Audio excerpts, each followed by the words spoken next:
Well, I was in the garden for most of the event, and you know, it is of a piece with what we've seen for a decade, particularly at the end of an election when the dominant media wants to put its not just its finger on the scale, but its entire torso. So that is what it is. I think these two videos that the campaign has made, one about immigration and people in the country illegally killing a child, and the other video about Kamala Harris's decision to prosecute the parents of truant children. There are two extraordinary works of filmmaking.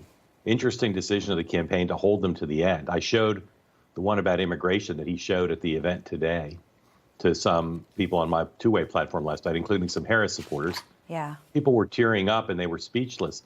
These are powerful issues, and one of the frustrations of the Trump campaign and one of the failures of the media for the last 10 years is when Donald Trump highlights an issue by talking about real Americans who are affected, the press almost never covers them. I'll be interested to see if these two videos are covered. They're not everything. They're not everything about Donald Trump or everything about the campaign, but they're extraordinarily revealing, and people should pay attention to them.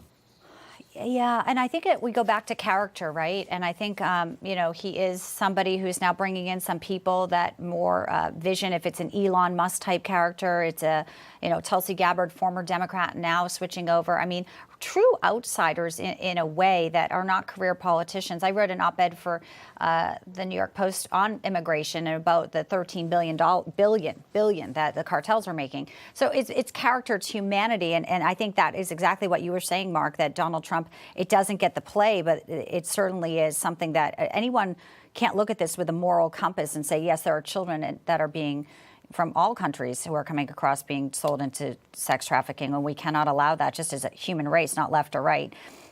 Rich, what do you think of Jeff Bezos? He stands by his decision not to have an endorsement, Washington Post, and some are saying, the fact you're not endorsing either, basically you are endorsing Hitler.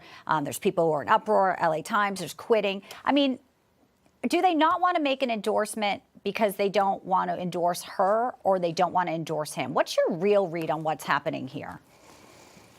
I think Bezos, and certainly this is what his op-ed says, is concerned that the media, and especially the Washington Post, have zero credibility. And the case he makes in that op-ed is they do good work, but no one believes anything they say. So his argument is not endorsing is part of making people believe you have credibility. I would emphasize just part. I mean, this is a biased newspaper. It shows through in basically everything they do. So not endorsing Kamala is not going to make much of a difference to anyone as to how anyone regards the Post. At the same time, it's been very costly because all the people who subscribe because they thought democracy would die in darkness and it was resistance newspaper are very disappointed about this decision. So if he follows it up and changes the culture of the newsroom, which is very, very hard to do, this will be an inflection point, but I'm skeptical whether he'll be able to do that.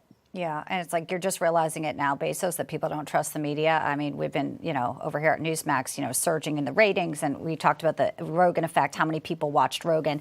I do want to talk about New Hampshire for a minute. Obviously, this New Hampshire Journal poll showing Trump with a lead over Harris, 50.2% versus her at 49.8%. New Hampshire is an interesting state. Now, there's just 4 electoral votes, but does he have a chance to actually win it and maybe infuse some money? If you put in something like New Hampshire in play, Virginia potentially, 13 electoral votes there. Mark, these are some numbers that people I think are looking at, and every electoral vote in New Hampshire that she really may not win. And Biden won it by 7. Now Donald Trump is ahead. Well, first of all, I thought the Bezos op-ed was one of the best written CEO op-eds I've ever read. I don't know how much of it's true, but I thought it was excellent.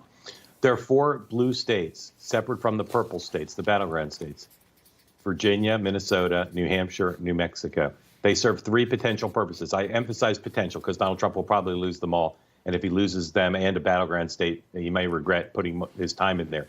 One is, by going there, he creates a sense of momentum. He creates a sense that he's on offense and Harris is not.